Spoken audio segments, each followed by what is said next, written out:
नाज़रीन, मैं मोहम्मद खिदर वारसी और आप देख रहे हैं हसन जहां यूनिवर्सिटी चैनल। मन को अच्छा लगे तो हमारे चैनल को सब्सक्राइब कर दीजिएगा, लाइक कर दीजिएगा और बेल आइकन भी प्रेस कर दीजिएगा ताकि ऐसी हमारी ज़बरदस्त वीडियोस आप तक पहुंच सकें। अच्छा जी, ये इस पार्ट का दूसरा हिस्सा है। ये हमारे साथ मौजूद हैं अब्बास प्रेमी और उनसे हम बात करते हैं। उन्होंने इस हिस्से में उनका ये कहना है कि महंगाई इस कदर हो गई है कि फ़नकार कहाँ जाएँ, आटा इतना महंगा, चीनी, दाल।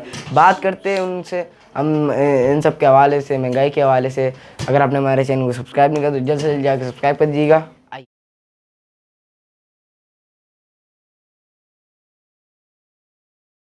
जिक्र जिक्र किया है अभी हमसे हिकमत का। जी क्या हिकमत, क्या हिकमत भी करते हैं आप? देखिए जनाब, ये मेरे वालिद के विरसे की हिकमत है। मेरे वालिद साहब हिकमत आला थे, रियासत अली नाम था उनका।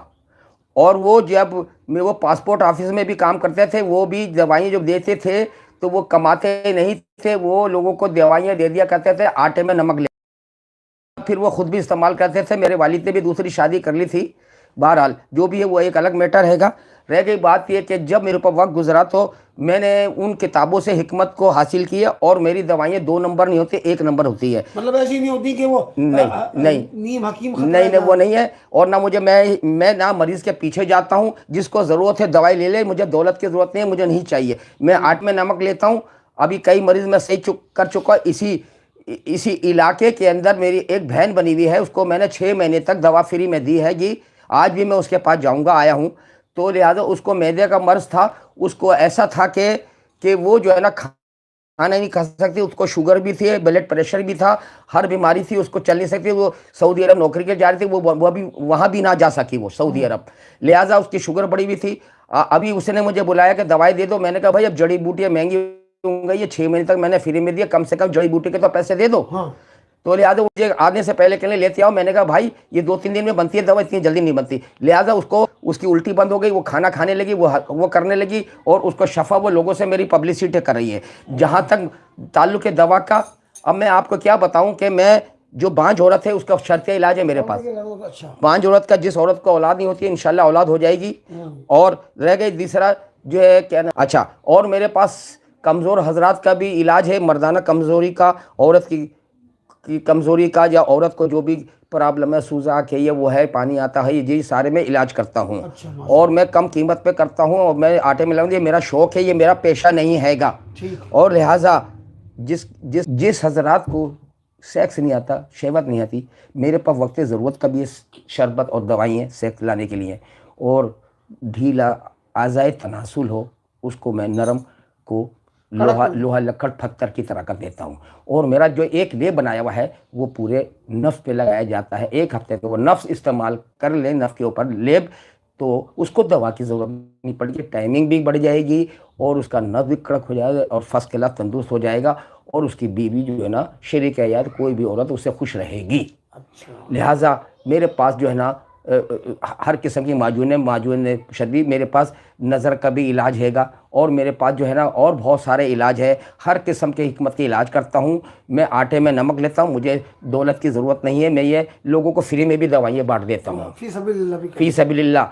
मुझे अपनी जेब से बनानी पड़े, मगर अब महंगाई का दौर है, जड़ी बूटियाँ बहुत महंगी होंगी, मैं मजबूर हूँ, मैं क्या करूँ।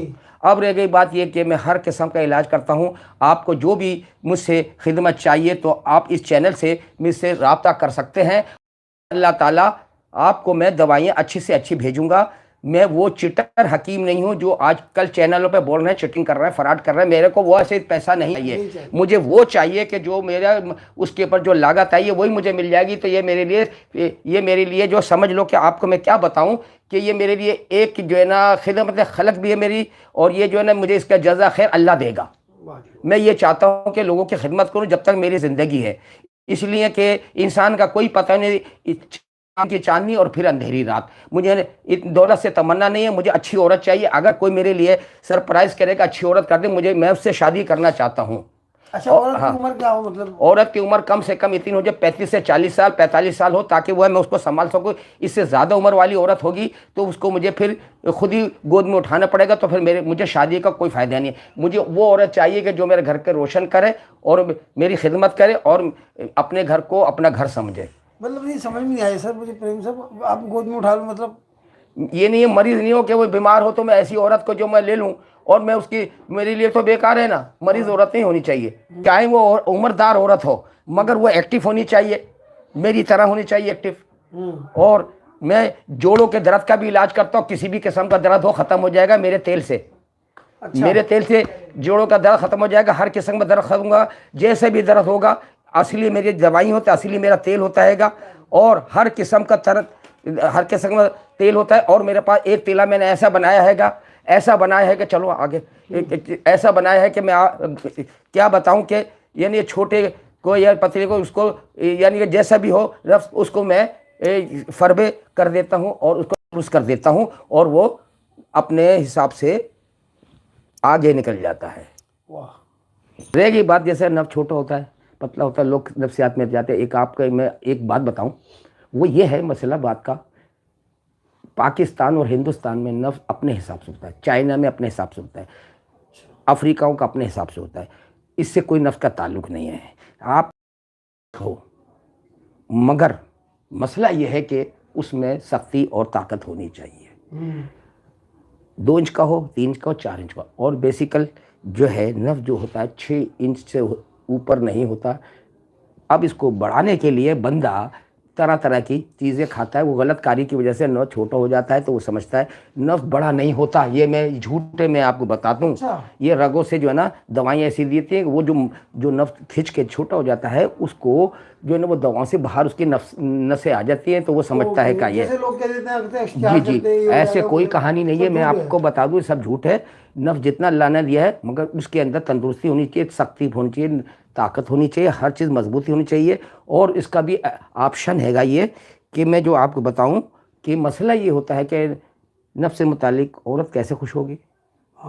औरत जो है ना, खाली औरत ऐसे खुश नहीं होती, आप गए और आपने दाखिल किया और शुरू हो गए, औरत खुश नहीं होगी, तलाक़ें हो जाएंगी और वो औरत उसके पास नहीं रहेगी।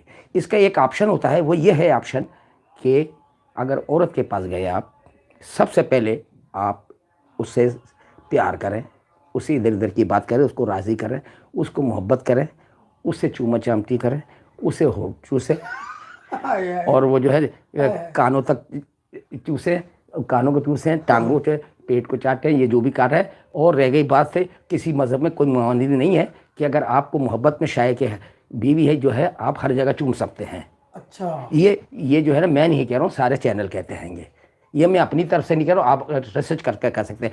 लिहाजा जब आप उसमें इसकी प्रोग्राम करने के सर्च करने का भी एक तरीका कार है, अनाड़ी लोगों का काम नहीं है, उसको ज़रा गौर से समझे देखे कि किस तरीके से ये होगा मसला। जब औरत से मुबाशरत करें या उसके पास जाएँ, हम इस तरीके करें, तो उससे पहले उससे प्यार करें, जो मैं पहले बता चुका हूँ, अब मैं दोबारा रिपीट नहीं करना चाहता, ठीक है। लिहाजा मैं आपको ये बताना चाहता हूँ, जब एकदम दाखिल ना करें, अगर दाखिल करें तो उधर औरत की शर्मगाह में एक चना सा होता है। अच्छा, वो चना जो होता है वो शहवत लाता है। उस चने को अब आप जब दाखिल करें तो आप सीधा उससे टकराता हुआ दाखिल करें, सीधा नहीं, ताकि उसकी रगड़ लगेगी, रगड़ से जो है ना औरत को मज़ा आएगा और वो जल्दी से पानी जो डिस्चार्ज हो जाएगी, आप हीरो बन जाओगे, ज़ीरो से हीरो बन जाओगे। इसका ये तरीका है। अगर मैंने गलत कहा है, अगर कोई गलत गुस्ताखी कर दी है, कोई गलत बात कर दी है, तो मैं इसकी माजरत चाहता हूँ। वाह। नहीं जी, ये तो देखें, ये तो हर एक को मसला है, और आजकल तो कुछ ज़्यादा मसला है जिससे चल रहा है सोशल मीडिया में। अब तो पहले ड्रामों में, बेटा पानी पिला दे आधे गिलास।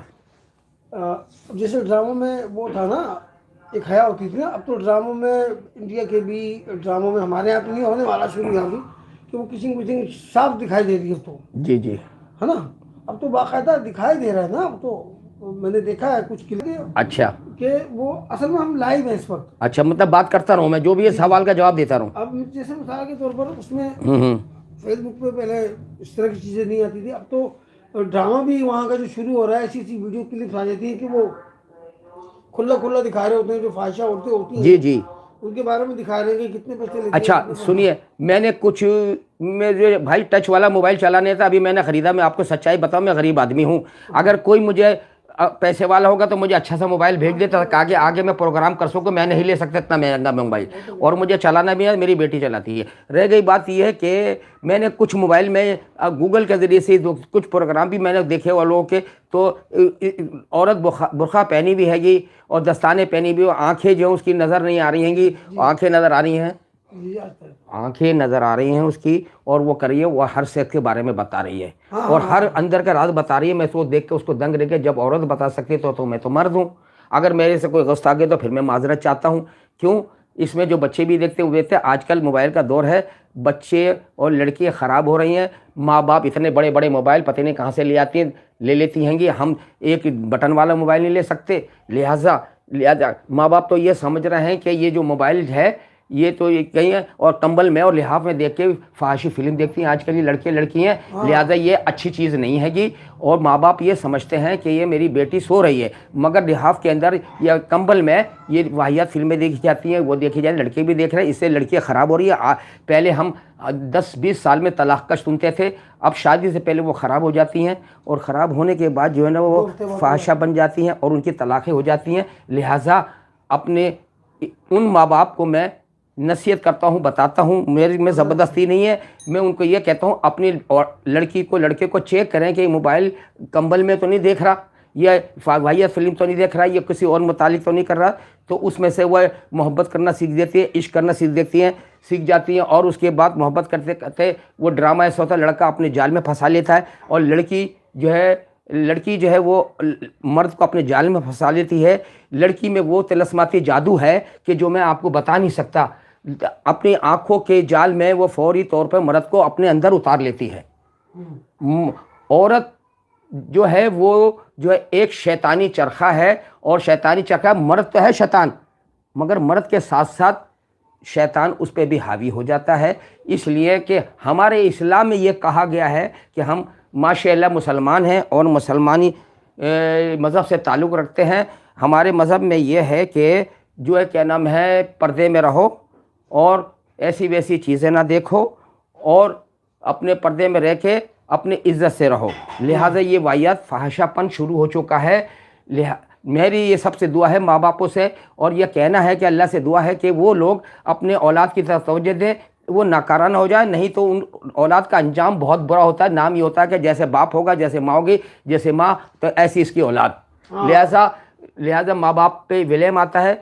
उन माँ बाप से मैं गुजारिश करता हूँ, इल्तिजा करता हूँ, भाइयों, मेरी बहनों, मेरी माँओं, कि आप अपनी लड़कियों पे लड़कों पर तवज्जो दें। ये मोबाइल अच्छी चीज़ नहीं है, इसको अगर सही तरीके से इस्तेमाल किया जाए तो अच्छा है, और इसको नाजायज़ तरीके से गलत इस्तेमाल किया जाए तो ये तबाही का रास्ता है, ये समझो दोज़ख की तरफ ले जाता है। मुझ समेत मैं भी गुनहगार आदमी हूँ, मेरे से भी गलती हो जाती है।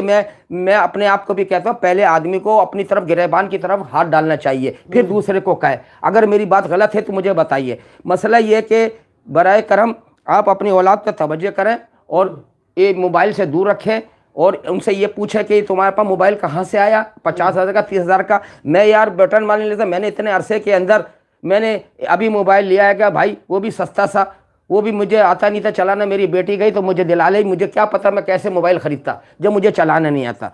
लिहाजा लोगों से इल्तिजा है, मेरी गुजारिश है कि अपनी औलाद के ऊपर तवज्जो दें। ऐसा ना हो कि औलाद कल को तुम्हारी ख़राब हो जाए। लड़कियाँ ख़राब हो रही हैं, ये हो रही हैं, इसलिए मैंने आपको पैगाम अपना दिया है। अगर आपको अच्छा लगे तो लाइक कर देना, अगर बुरा लगे तो मुझे बता देना, मैं इसकी माजरत चाहता हूँ। अच्छा जी, कैसा बोला है मैंने? वाह जी वाह, क्या बात है। अच्छा मुझे ये बताइए सर, आपने जो भी जिक्र किया है हिकमत का, तो इसमें क्या कहते हैं, इसके ये तो आपने बता दिया जी, औरतों की जो बीमारियां होती हैं, जो मर्दों को मर्ज लाहक होते हैं मर्दानगी के हवाले से, वो भी आपने बता दिए। जी जी। इसके अलावा क्या क्या इलाज है इसमें? शुगर के भी इलाज हैं, जोड़ों के भी, क्या क्या? वो जोड़ों का थे, मैंने कहा ना, जोड़ों में जितना भी इधर। देखिए जी, बड़ी प्यारी बात कर रहे हैं, और जो भी इन्होंने पैगाम दिया है और इल्तिजा की है वो,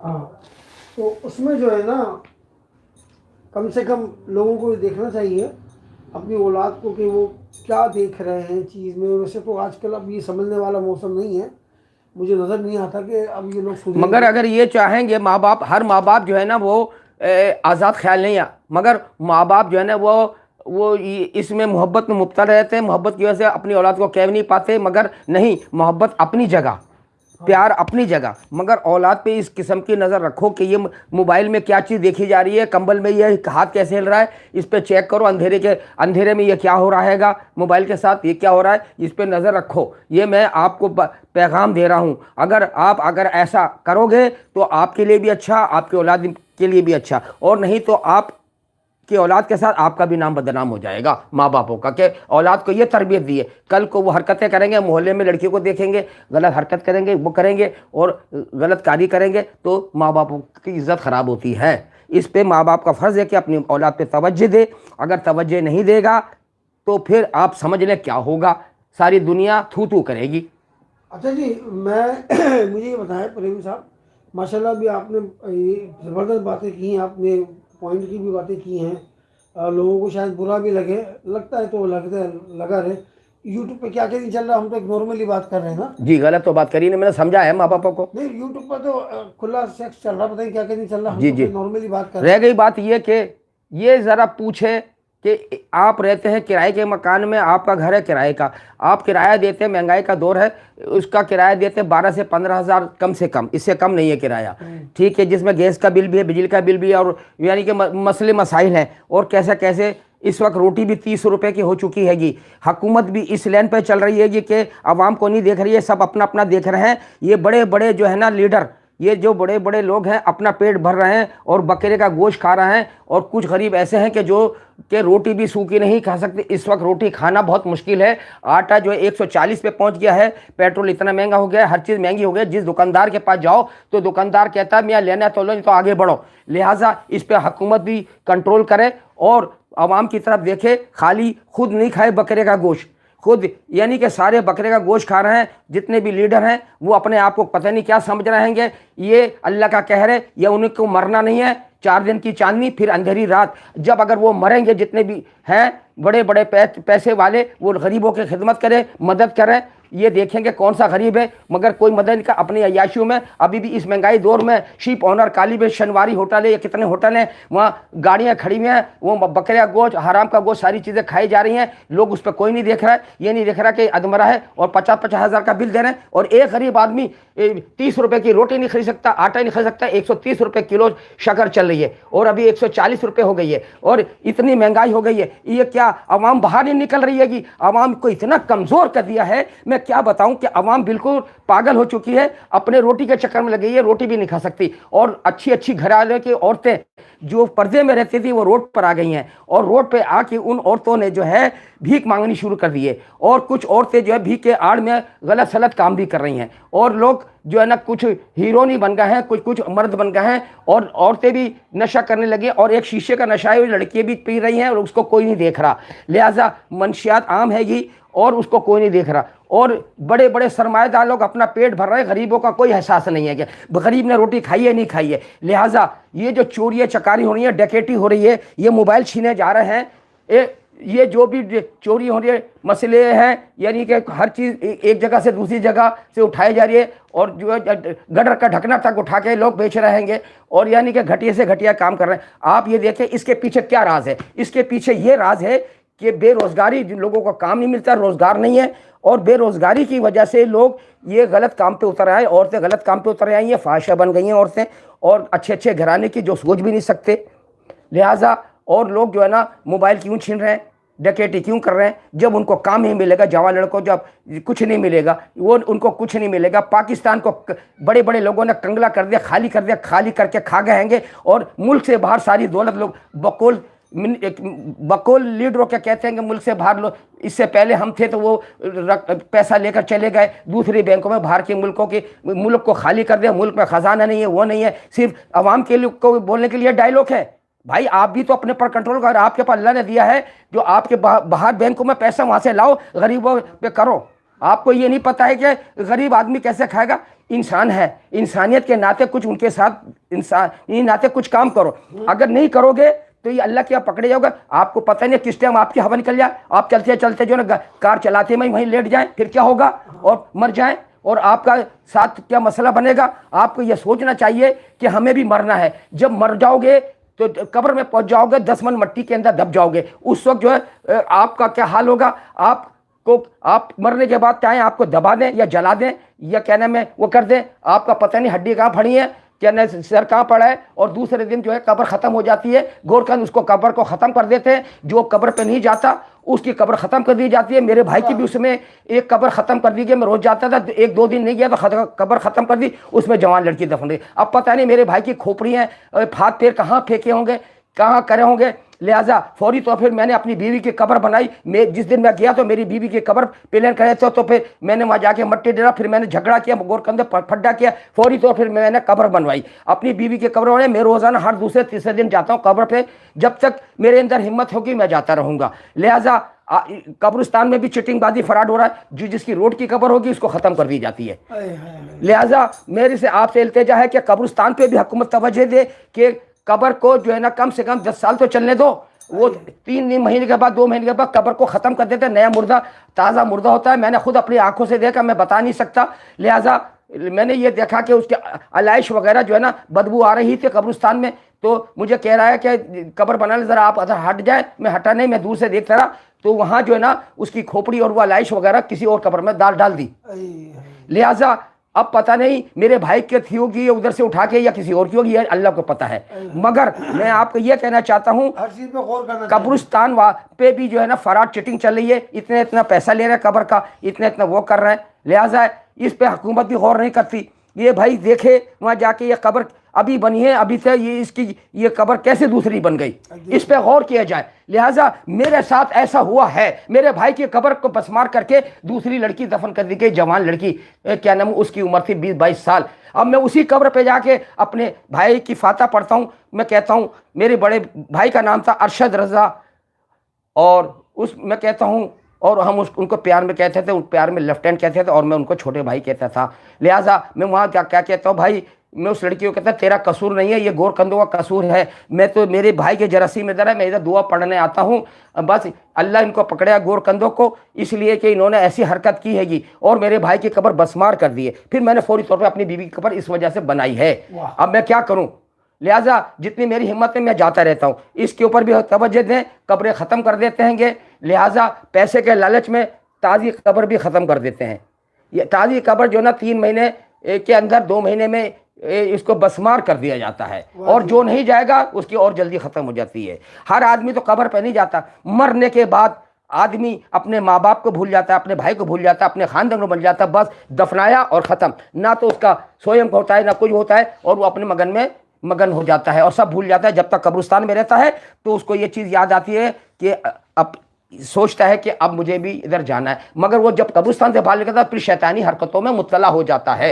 लिहाजा इस पर भी हुकूमत गौर करे, और ये लीडर जो है ना बकरे का गोश्त खाना छोड़ दे, गरीबों की मदद करें। ये जो इतने बड़े बड़े, ये पैसा कहाँ, ये तुम्हारे पास पैसा कहाँ से आया? ये तुमने अवाम का गला घोट के खून गर्दन दबा के पैसा खा रहे हो, बकरे का गोश्त खा रहे हो। बकरे का गोश्त नहीं, कुत्ते का गोश्त खा रहे हो। नाज़रीन, सुना आपने भुट्टो साहब का खिताब। 5 सेकंड का ब्रेक लेंगे, बड़े अच्छा उन्होंने कहा है, 5 सेकंड का ब्रेक।